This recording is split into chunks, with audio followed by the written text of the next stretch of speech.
El páncreas es una glándula anficrina, es decir, que tiene un componente exocrino y uno endocrino. A diferencia del hígado, donde la misma célula tiene ambas funciones, en el páncreas la porción endocrina se halla compuesta por los islotes de Langerhans, denominados así porque se presentan al microscopio óptico como conjuntos de células bien definidos inmersos entre los acinos pancreáticos que forman el páncreas exócrino. Los islotes se encuentran distribuidos a lo largo de todo el páncreas, aunque se observa una mayor densidad de estos en la cola de este órgano. Los islotes se hallan conformados por un estroma de tejido conectivo reticular, visualizable por impregnación argéntica, y el parénquima, formado por células epiteliales glandulares, dispuestas en pequeños cordones y rodeadas de capilares fenestrados, donde se vuelcan los productos de secreción de las distintas células. Al microscopio óptico y mediante la técnica de rutina, las células del islote de Langerhans se ven como un conjunto de células homogéneas, poligonales, con citoplasma acidófilo pálido, núcleo redondo central con cromatina laxa y núcleo evidente. Si bien no son distinguibles mediante hematoxilina y eosina, existen 7 tipos distintos de células.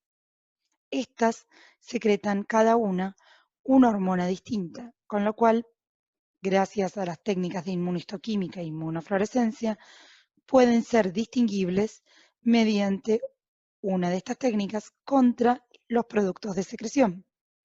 Además, mediante microscopía electrónica de transmisión, pueden distinguirse los 3 tipos mayoritarios de células, las células alfa, beta y delta.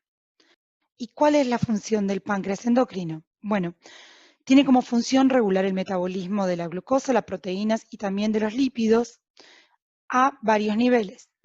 Por un lado, hay una acción parácrina de las hormonas que al ser secretadas funcionan en las mismas células del islote, regulando la secreción de otras hormonas, y por otro lado tiene una acción endocrina cuando las hormonas del islote son volcadas al torrente sanguíneo y van principalmente al tubo digestivo, pero también van a nivel sistémico cumpliendo su función en otros órganos. Estas hormonas que son secretadas por el páncreas tienen en algunos casos funciones antagónicas. Unas regulan la función de otras dentro del mismo islote. Ahora veamos cuáles son las células del páncreas, cuál es la hormona que secretan y qué función tienen cada una de estas. Podemos dividir a las células del páncreas en células mayoritarias y minoritarias. Las mayoritarias son 3, como se puede ver en esta inmunofluorescencia.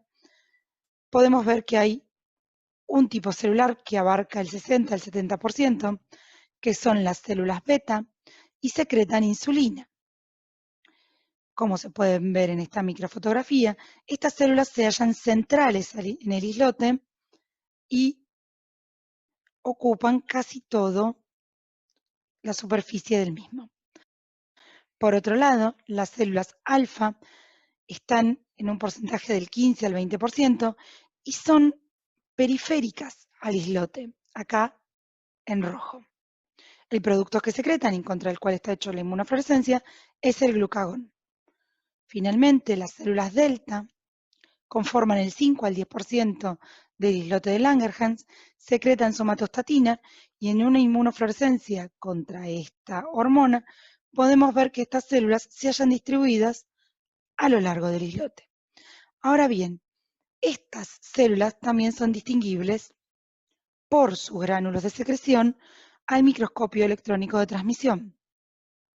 Si vemos una microfotografía, vemos que las células alfa presentan gránulos bien densos con un núcleo más excéntrico, si pueden visualizar, es más denso en uno de los lados del gránulo, con un diámetro entre 250 y 350 nanómetros y distribuidos a lo largo de toda la célula. Por otro lado, las células beta, los gránulos son más pequeños, alrededor de 300 nanómetros, y tienen un núcleo denso cristalino rodeado de sustancias más claras. Se cree que este núcleo cristalino está formado por cristales de insulina. Por otro lado, las células delta presentan gránulos más homogéneos, redondeados, con matriz homogénea de alrededor de 320 a 350 nanómetros de diámetro. Ahora bien, ¿cómo funcionan la insulina, el glucagón y la somatostatina? Al producirse una disminución de la concentración de glucosa en sangre, o sea, decir, una disminución de la glucemia, se produce un estímulo de las células alfa presentes en el islote de Langerhans, lo que aumenta la secreción de glucagón. El glucagón se secreta al torrente sanguíneo y va hacia el hígado, donde se une a receptores específicos, estimulando la glucogenólisis y la lipólisis. Esto produce un aumento de los niveles de glucosa en sangre, aumentando la glucemia, lo que denominamos hiperglucemia. Por otro lado, al aumentar los niveles de glucosa en sangre, o sea, al existir una hiperglucemia, las células beta del páncreas comienzan a sintetizar insulina. La insulina va al torrente sanguíneo y se distribuye a lo largo de todo el organismo y luego se une a los receptores presentes en las membranas de sus células blanco. Esto genera dos efectos. Por un lado, aumenta la captación de glucosa en sangre y por otro lado, aumenta la glucogenogénesis y la síntesis de lípidos, generando así, por ambos mecanismos, la disminución de la concentración de glucosa en sangre, o sea, teniendo un efecto hipoglucemiante.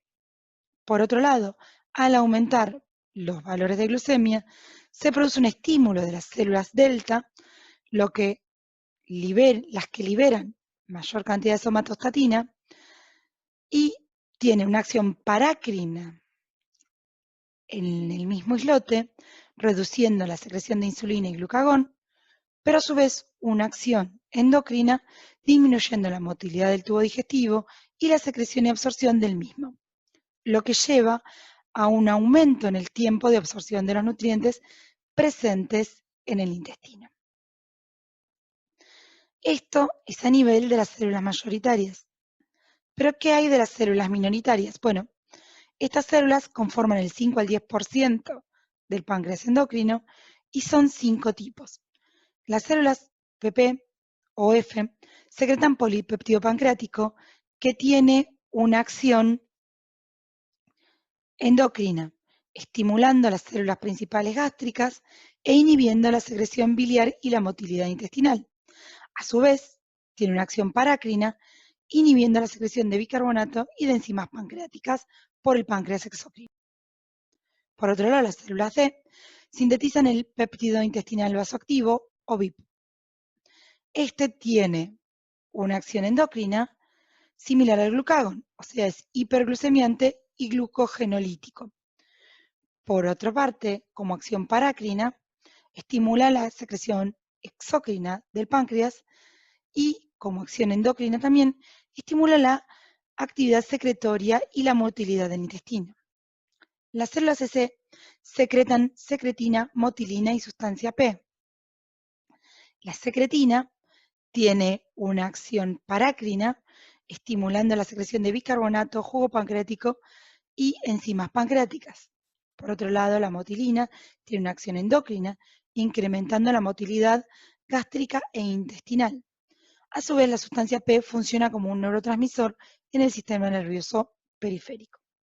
Finalmente, las células épsilon, descritas hace menos tiempo y con un aumento en su interés en los últimos años, sintetizan grelina.